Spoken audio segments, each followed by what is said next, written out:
Aquest any tan bo per als bolets i el fet que molta gent opti per destins propers a l'hora de programar escapades ha provocat massificacions a les zones de muntanya del Ripollès. Un dels municipis afectats és el de les Llosses. Concretament ens fixem en el cas de la granja de productes làctics Mas el Lledrer, que ha tingut problemes amb alguns vehicles de visitants.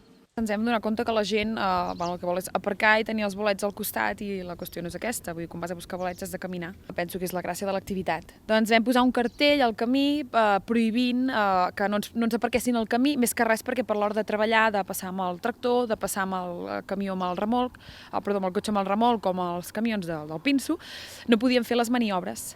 Llavors ens hem trobat que la gent, tot i posar el cartell, la gent ens aparcava igualment. Nosaltres no ens queixem de que la gent pugui venir a buscar bolets, ni que a vegades potser hi ha massa gent. El problema és una mica els comportaments incívics que tenen algunes persones, ja sigui pel fet de que veuen que perfectament que no es pot aparcar el cotxe, o fan nosa, o algun veí es queixa, i llavors ells repliquen dient que el bosc és de tots. I el bosc no és de tots. El bosc té un amo.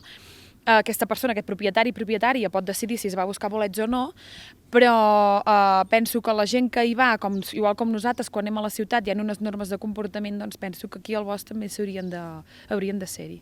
Altres veïns de les Llosses que han vingut a viure recentment en aquest nucli per buscar tranquil·litat s'han queixat de gent passejant per la seva propietat, de crits i cotxes pitant ben d'hora al matí i sobretot de vehicles mal aparcats en encreuaments o entrades de finques. Hi ha, doncs, bastanta gent que no respecta la muntanya, d'altres gaudeixen de l'entorn i dels bolets amb més respecte. Aquests boletaires de Granollers, per exemple, fins i tot han hagut de recollir deixalles que s'han trobat al bosc de les Llosses.